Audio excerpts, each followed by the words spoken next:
Let us pray. Almighty, all merciful God, through Jesus Christ, you have taught us to love one another, to love our neighbors as ourselves, and even love our enemies.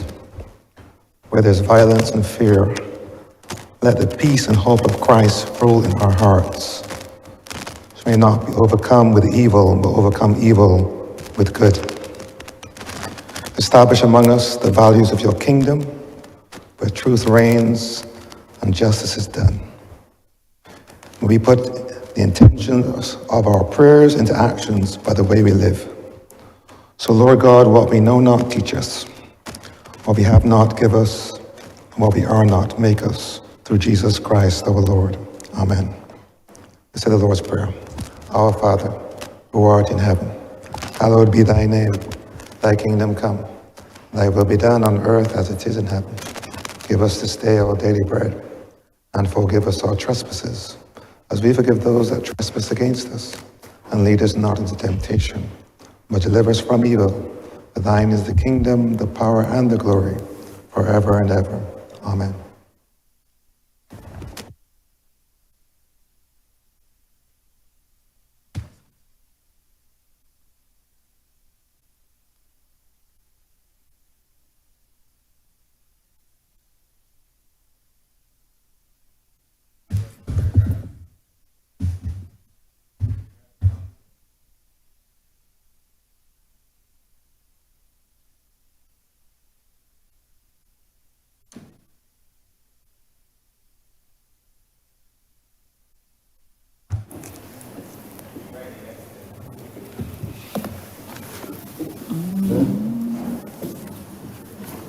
This House is in session. Minutes for the meeting held on Tuesday, 27th February 2024, Tuesday, 11th of June 2024, Tuesday, 25th of June 2024, Tuesday, 2nd of July 2024, Tuesday, 9th of July 2024, Tuesday, 16th of July 2024, Tuesday, 23rd of July 2024, Tuesday, 30th of July 2024, Friday, 9th of August 2024, to be confirmed. Honourable Leader of Government Business. Thank you, Mr. Speaker. I beg to move that the aforementioned minutes be confirmed. Question that the aforementioned minutes be confirmed. All those who are members in favor, please say aye. Those against, please say no. The aforementioned minutes are hereby confirmed.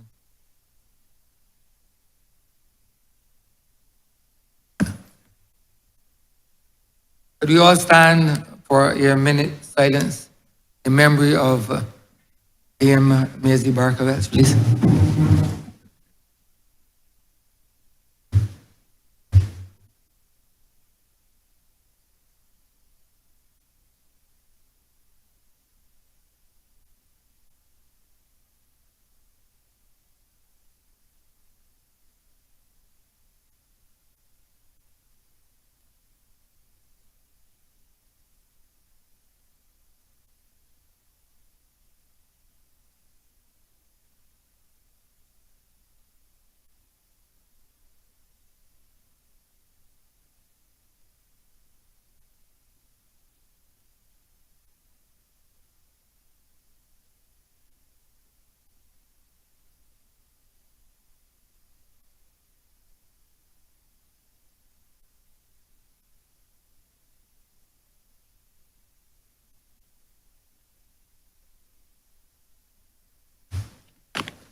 Announcements by Your Honor, the Speaker.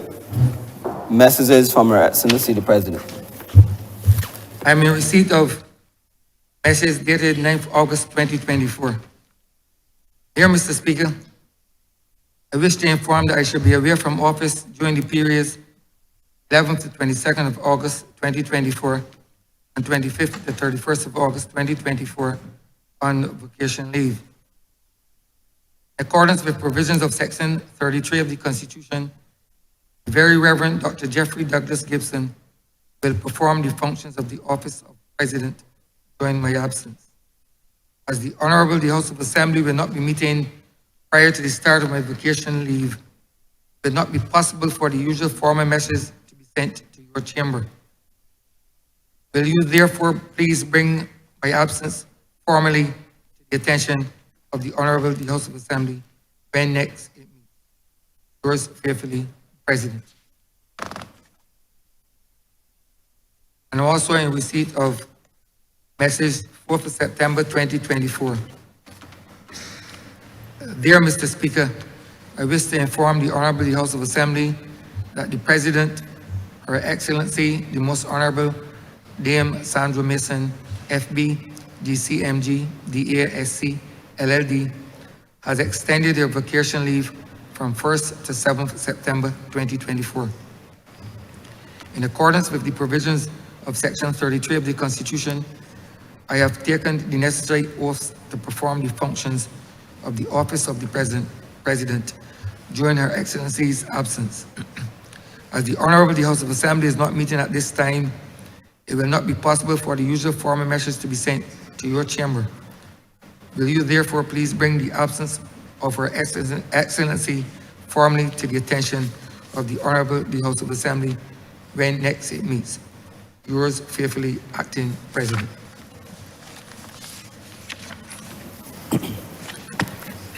Petitions, papers. Honourable Member for St. Philip West.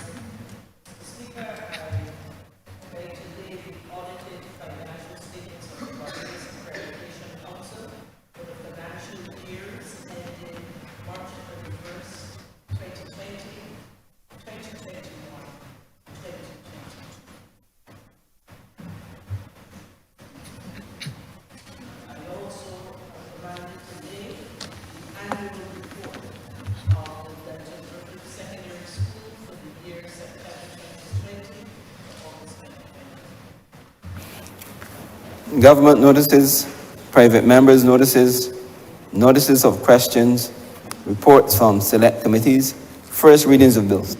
Honourable Leader of Government Business. Mr. Speaker, I beg to move the first reading of the Tourism Development Amendment Bill 2024. The question is that the aforementioned bill be read a first time. All those honourable members in favour, please say aye. Those against, please say no. Methinks the ayes have it. Statements by ministers, congratulatory and/or obituary speeches, personal explanations, motions for leave of absence, oral replies to questions, notices of motions for the adjournment of the House on matters of urgent public importance, orders of the day. Honourable Leader of Government Business. Mr. Speaker, I beg to move the suspension of standing orders 6, 16, 18, 20, 42 subsection 5, 43, and 44 for the remainder of the day's sitting. The question is that the aforementioned standing orders be suspended for the remainder of the day's sitting. All those honourable members in favour, please say aye. Those against, please say no. We think the ayes have it. The aforementioned standing orders are hereby suspended for the remainder of the day's sitting.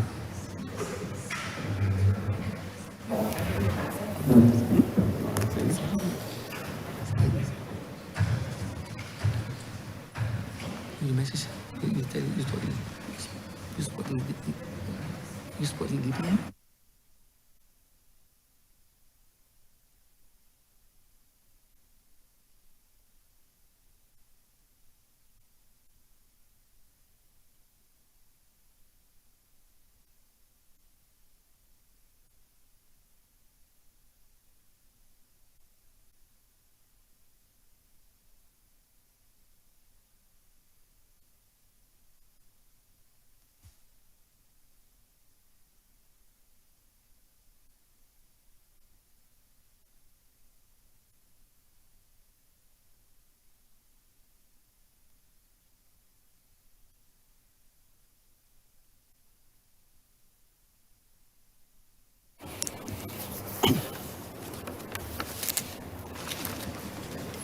Madam Deputy Speaker, order number 6. In the name of the Honourable Minister of People Empowerment and Elder Affairs, to resume the debate on the passing of a resolution that the Parliament of Barbados take note of the 2023 to 2028 National Policy on Aging.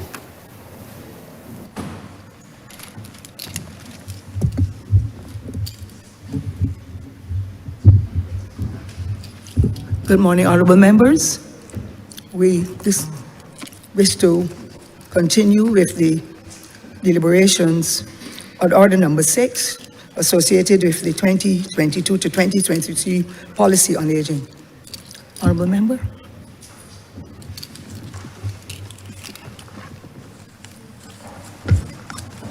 Honorable member for St. Michael North.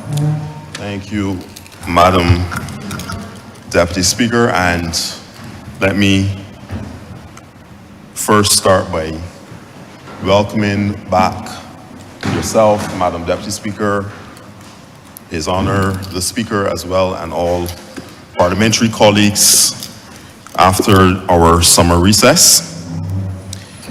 It is always a privilege to walk up these steps into this hallowed chamber, and I see it as an honor and a privilege to be here this morning to speak on this particular policy and resolution.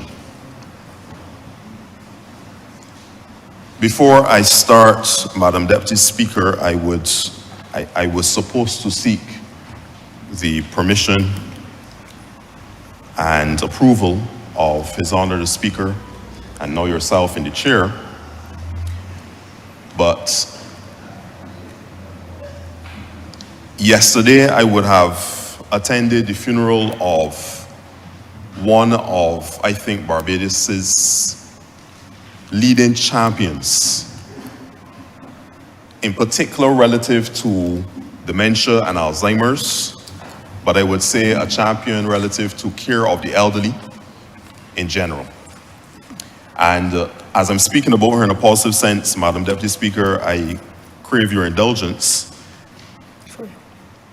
I speak of Miss Pamelia Brayton, who was the president, founder, one of the founders, and the president, long-serving president of the Barbados Alzheimer's Association.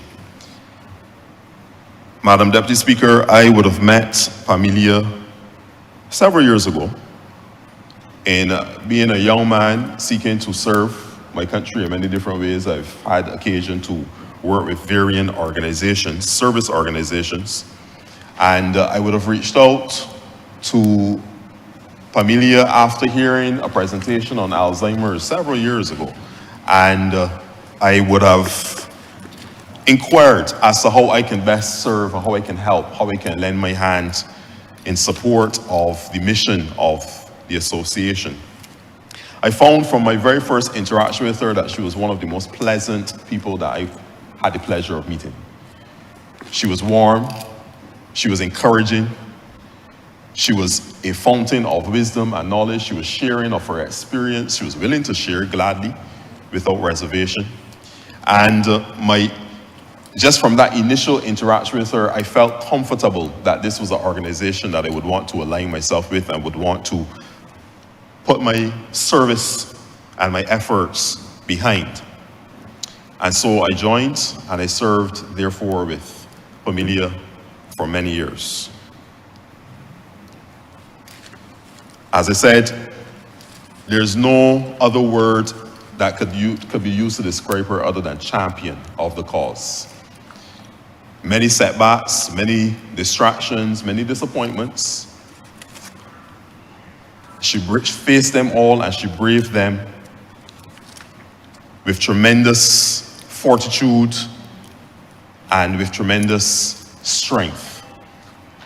And of course, I want to extend, I believe I can dare say on behalf of this entire house, our condolences, our sympathies to her loved ones, to her children, to all those who would have known her and loved her, and those who worked with her in the vineyard of elderly care.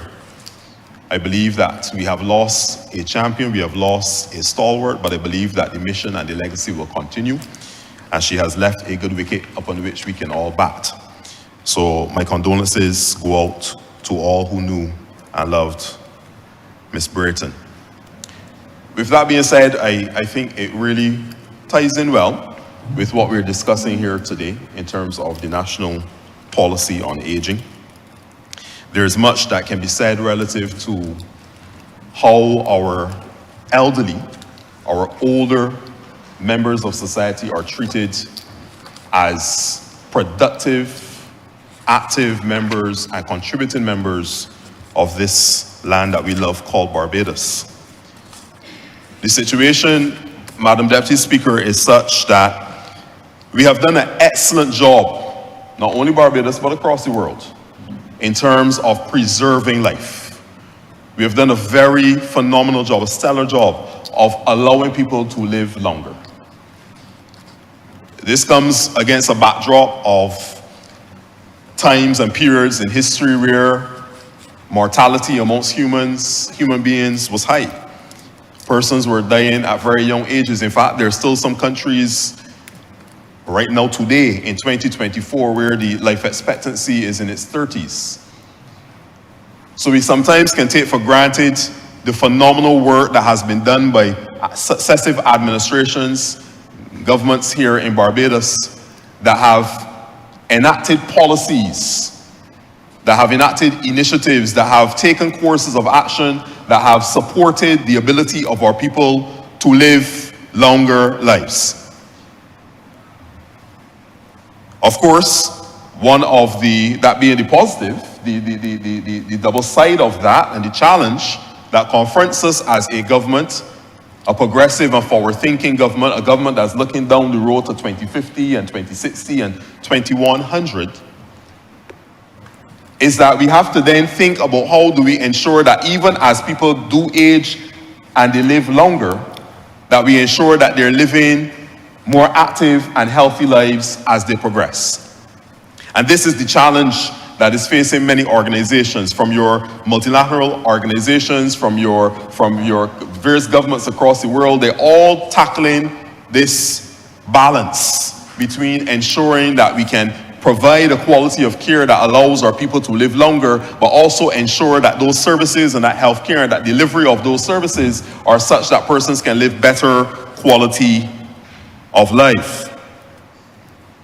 Unfortunately, as you live longer, there is a tendency towards the acquisition of non-communicable diseases. As the old people say, as long as you live, something will happen.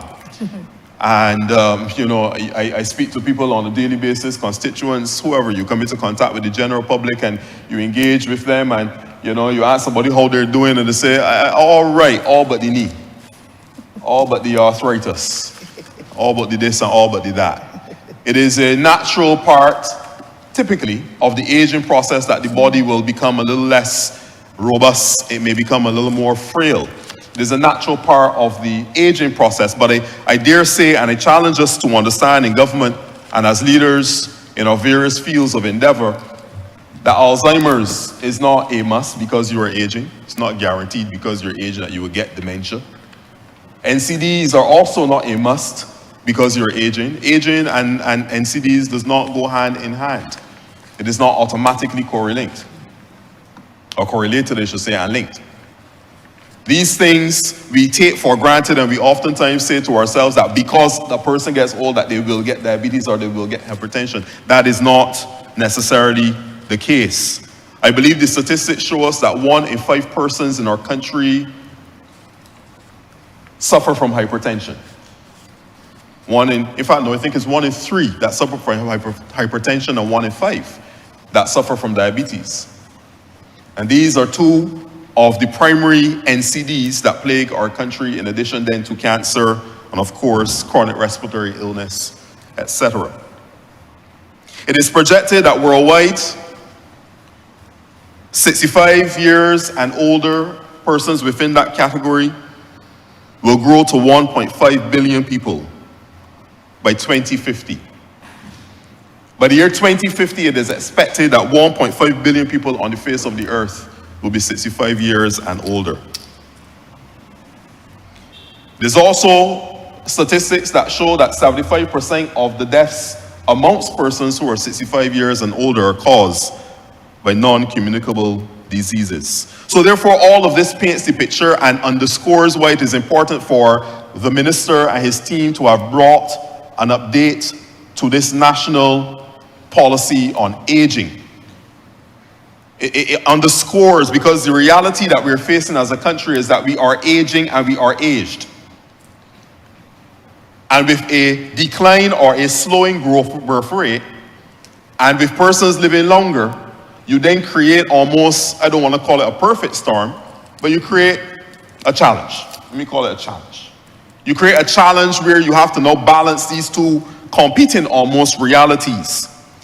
And it is the responsibility of a right-thinking, progressive government and administration to think about how we can ensure that we are providing adequate healthcare services so that our people, even as they age, that they do so in an active and in a healthy manner. We need to ensure that our elderly, our older persons, can afford medications that they need as they age. We need to ensure that our elderly can access medical services when they need it. Not only emergency, but even preventative. Whether this be dental, whether this be eye care, whether this be general checks, wellness checks. We need to ensure that these things are accessible to our people so that we can create the environment where our citizens, as they age, they can continue to be productive contributors to our society. And unfortunately, Madam Deputy Speaker, I must say here that we do have a challenge with our country relative to accepting the contribution of our people as they age. There was a time in this country where a grandma and a matriarch or patriarch of the family were still highly revered, respected. They were sought for their guidance, their advice. They were a central part of the family. They kept the family together. And it seems, Madam Deputy Speaker, that as a part of the evolution of our society, that another negative that we are seeing is that we are now trying to relegate our mature people, our elderly citizens, to the back seat of life. This level of ageism that we are recognizing amongst our people, young and old, where we're trying to shelve people who have made significant contributions so far, and those who still have the capacity to make contributions now and into the future. And I think that we must, as a government, come against that mindset, that ethos, that way of operating, and we must become a more inclusive, all-embracing country relative to our elderly and encourage them to play the most active roles they can play, but we must support them in being able to play these roles. I must say here and out that we have excellent healthcare professionals in Barbados. Typically, you would hear persons registering complaints with certain aspects of our healthcare system, and that is understandable. And in many cases, there is legitimate cause for concern in some of the aspects of our healthcare system. But I know, Madam Deputy Speaker, that I can probably poll 100 Barbadians in Swan Street this afternoon when we leave here. And if I were to ask them about how they viewed our healthcare professionals, the doctors, the nurses, the clinicians, the physicians of many different categories and disciplines, many of them will agree that we have top-notch, top-drawer healthcare professionals in this country. Many of them will agree with that. Many of them will state that my doctor is the best doctor in the world. Everybody's doctor is the best doctor in the world. So I think that we have a general healthcare professionals, services, and individuals who deliver excellent care on a daily basis for the most part. But there are some areas that we need to bolster and strengthen, and even as we speak about providing excellent health care to our elderly and our aging population, we need some more specialist individuals. Gerontology is a specialty that requires additional support. And I must say here, Madam Deputy Speaker, almost as an aside, but it aligns with what I'm saying. Every year, the Ministry of Education puts out our national development scholarships. And of course, as a cabinet, there's the deliberation as to where are we going? Where are we seeking to take our country? And every ministry usually puts forward areas where there's a need. So if there's a need for a gerontologist, the Minister of Health would say such. If there's a need for physiotherapists, the Minister of Health will put that forward.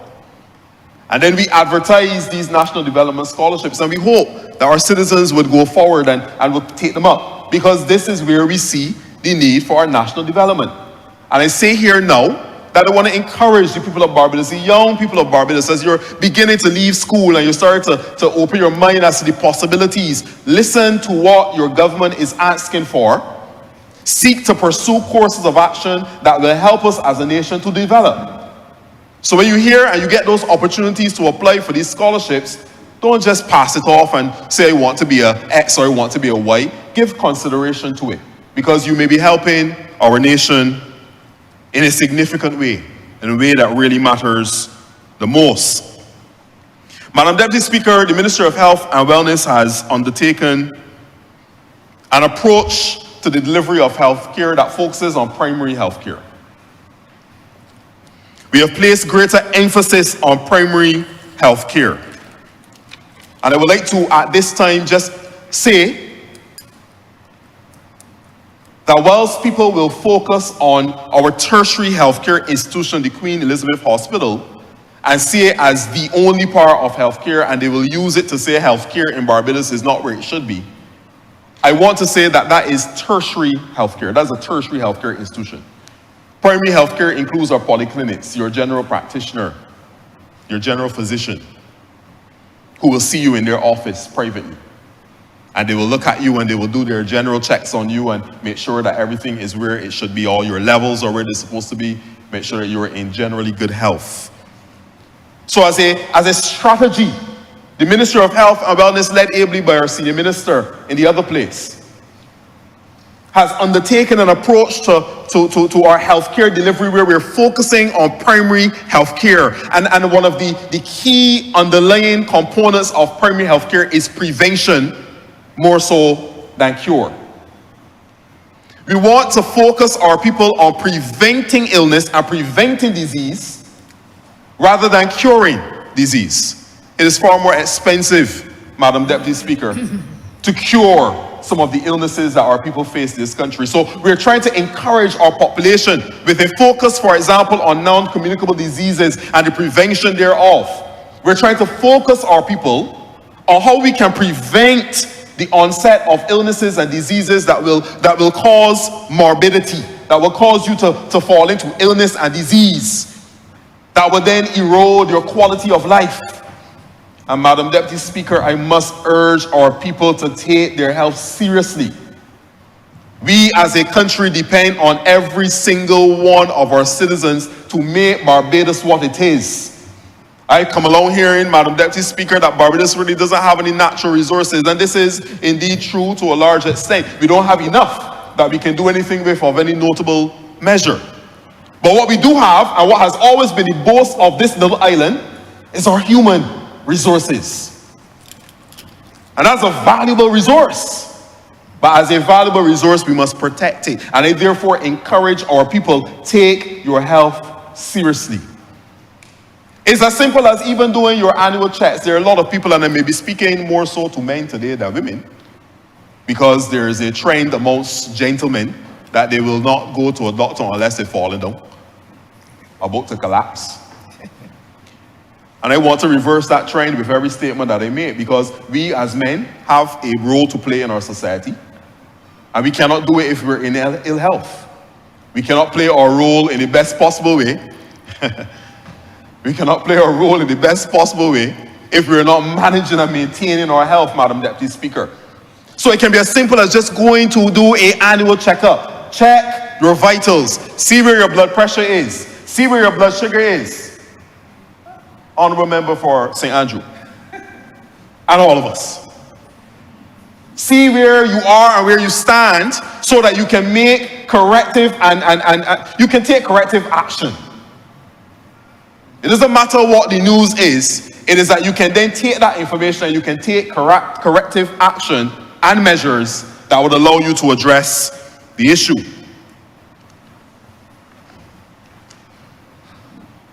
So as I said, we are focusing on primary health care.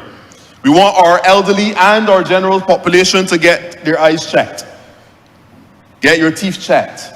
And we're doing as much as we can within the Ministry of Education to bolster the environment and to strengthen and to enhance the environment. And of course, it is no secret now that we are undertaking a significant renovation project across our polyclinics, which will also see the creation of 2 new polyclinics, where I would say replacing 2 old polyclinics with 2 new polyclinics, 2 full rebuilds. But every other polyclinic within our system right now will also benefit from significant upgrades and renovations, so that we can better serve our public.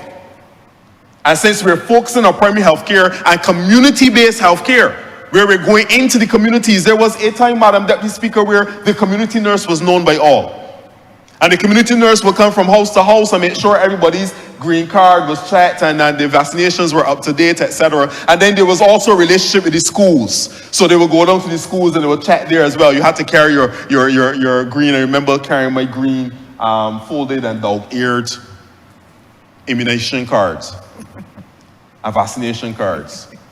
And they would check and they would make sure everything was where it should be. And then you would carry it back home. These were all aspects of primary healthcare that we did well at many years ago. And there are aspects of our primary healthcare that we are returning to in due course. Madam Deputy Speaker, the Ministry of Health and Wellness has allocated just over $59 million this year to the primary healthcare undertakings of this ministry. $59 million has been allocated in this year alone to shoring up our primary healthcare resources, so we can do exactly what I'm describing, which is a strategy of the ministry to ensure that we can deliver preventative care, on-time care, in-place care, community care to our citizens in Barbados, so that as they age, they can age in a healthy and productive and dignified manner.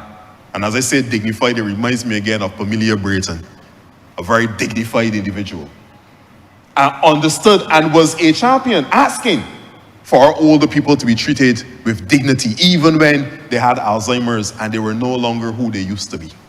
She said, even though that person is no longer the mother that you knew her to be, or the father that you knew him to be, he must still be treated with dignity. And that's how we want to treat all of our citizens.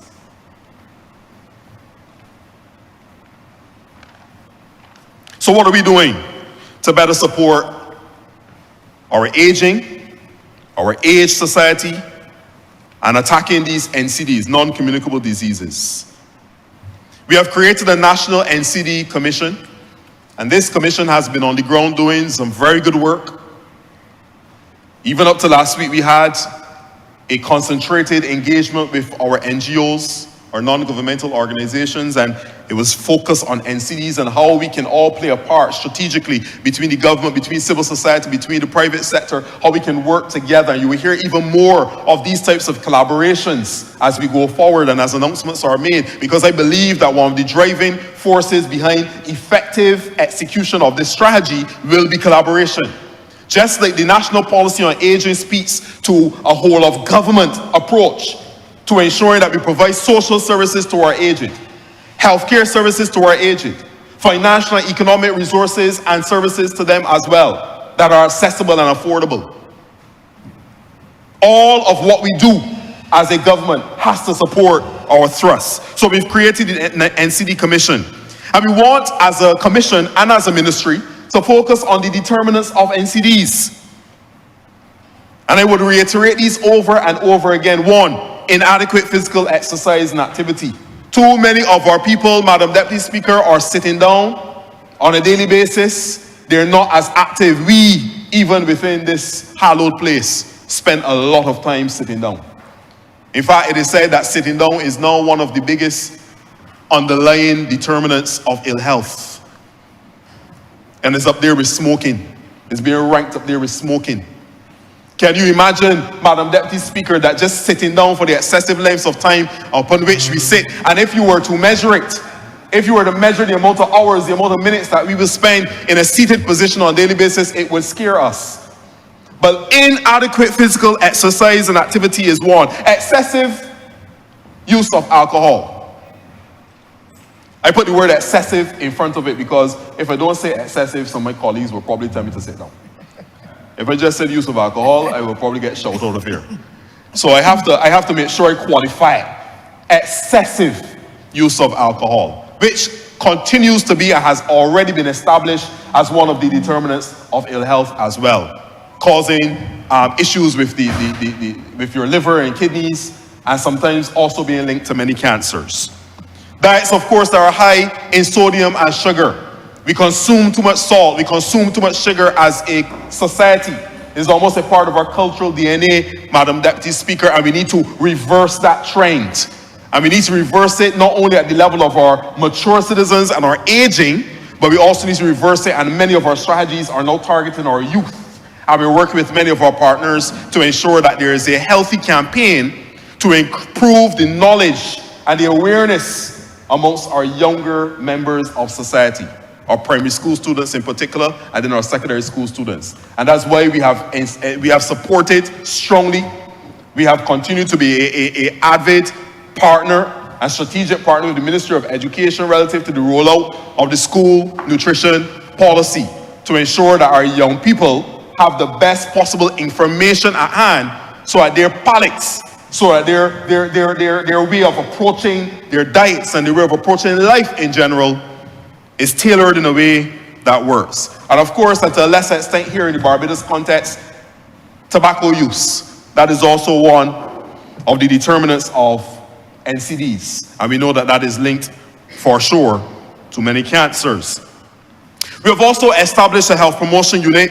The health promotion unit also plays a part of driving information to our public relative to how they can better manage their lives and their lifestyles, knowing that many of the NCDs that we're facing are lifestyle diseases.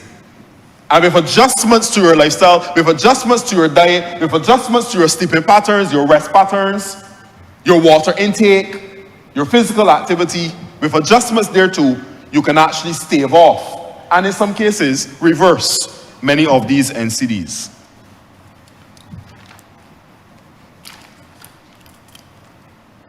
I will go further than the school nutrition policy, Madam Deputy Speaker, to also say here that we are in the process of working on, and it is at a very advanced stage, close to finalization, thank you, Madam Deputy Speaker, close to finalization of a national nutrition policy. And the national nutrition policy, just like the school nutrition policy, really has a focus on ensuring that our general population understands the value of good nutrition, of physical exercise and activity for their good health. I need to move quickly, Madam Deputy Speaker, because once again we're focusing on our elderly and the care that's being provided, and a major part on this resolution, a major part on this national policy on aging is to ensure that our citizens have access to the best healthcare services. Our geriatric healthcare facilities, Madam Deputy Speaker, at our St. Lucie District Hospital, we have about 35 beds. At the St. Michael's District Hospital, about 250 beds. And the St. Philip District Hospital, we have about 100 beds. These are geriatric beds that are available, that are there right now being utilized for those in our society who need to be housed in place within the facility. We also have a robust program, an initiative, one that I think is one of the crown jewels of the primary health care, and of course the overall healthcare network within the Ministry of Health and Wellness. We have what is called the Advanced Care of the Elderly program, and this is where we work with private sector entities as well, and they provide the beds, and the Ministry of Health and Wellness provides them with the funds that are required to ensure that those persons who lay in those beds, those persons who utilize those beds, receive the adequate care that they are supposed to. There are some gaps in our service. Unfortunately, Madam Deputy Speaker, we do have a phenomenon in our country where many persons, I want to say many, let me not say many, let me take that back. There are some persons within our society who are bringing their elderly family members to the Queen Elizabeth Hospital and leaving them there. It is an unfortunate reality that we're facing. In many cases, these persons are nursed back to good health. They don't need to be at the Queen Elizabeth Hospital any longer, but there's nobody there to take them back to their homes. It's heartbreaking. And it is something that I would like to discourage, even as I stand in this place. I would like to discourage our people from dropping off your elderly and not looking back at them, whether it is at the Queen Elizabeth Hospital or anywhere else for that matter. These persons would have made a contribution to our society. They deserve better than that. And wherever we see it, we will stamp it out. Wherever we can do something about it, we will address it. But we're encouraging the people of Barbados not to continue in this regard. Of course, as I begin to wind up, everyone knows about the new facility that is going to be built at Waterford, just above Waterford, the top of Waterford and Bell. Our new geriatric facility that will host in phase 1, 500 beds or so approximately. It will obviously take over from our main campus in St. Michael, but it has expanded services. This is state-of-the-art, cutting-edge, forward-thinking planning that has gone into the development and the designs of that space. And when it is finished, I believe that it will take our healthcare service relative to the elderly to another level. And I'm happy to state that when that facility is established, there will be a specialized area and concentration relative to dementia care and Alzheimer's. I know that there are many different avenues, there are many different private sector entities, even the same Barbados Alzheimer's Association that has been advocating for, and even here I support their advocacy, relative to having their own space as a daycare facility. And I know that there have been some conversations with the government relative to this. And I hope that those conversations will continue to advance and that someday we will be able to see the Alzheimer's Association and the government of Barbados and whoever else partnering to establish a facility like this. And as I close, Madam Deputy Speaker, I give my full support to this policy on aging. I believe that as a healthcare institution that we are already doing a stellar job of providing care to our elderly, but more needs to be done. Our elderly must be able to walk into any healthcare facility and receive urgent care and attention. They should be able to walk into any of our facilities and be prioritized simply because they are elderly. Simply because. Not because I know them or somebody else knows them, but simply because they have made a contribution to our society and they deserve to be treated with that level of respect and to be given that level of favor. I want our elderly to take their health seriously, so even as I close, I encourage the members of our society, usually elderly is 65 and older, but I will even go further down. All of our people who are 50 and over need to take their health more seriously and ensure that you're doing your regular checks and your specialist checks wherever necessary as well. So I support wholeheartedly, ma'am, and Madam Deputy Speaker, I support wholeheartedly this policy on aging. I look forward in the Ministry of Health and from the perspective of the Ministry of Health, and in particular as it relates to the fight against NCDs, to ensuring that I can play my part in creating an environment, nutritionally, environmentally, and otherwise, that supports our people as they age in place actively and healthily. Thank you, Madam Deputy Speaker. I'm obliged. Honourable Member for St. James South. Thank you very much, Deputy Speaker. I appreciate the opportunity to rise and join my colleagues in sharing on the elder policy. I want to sincerely congratulate the Ministry of People Empowerment and Elder Affairs for doing all the necessary hard work and heavy lifting to be able to create a policy document that will help to guide Barbados in how we are going to care for the elderly persons in our island.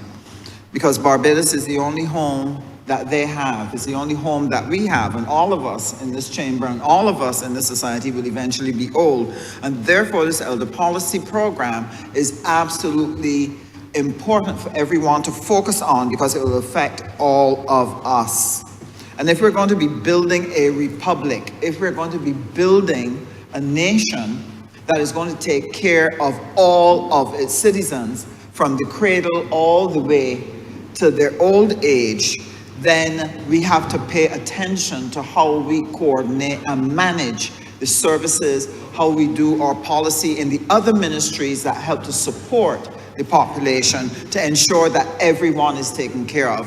And I want to salute the honourable member for St. Michael North and the honourable member in the other chamber who's responsible for health. I want to thank him for the activities and initiatives that have been put on the ground to really help us with our elderly in the community, and I deeply appreciate it because I've seen the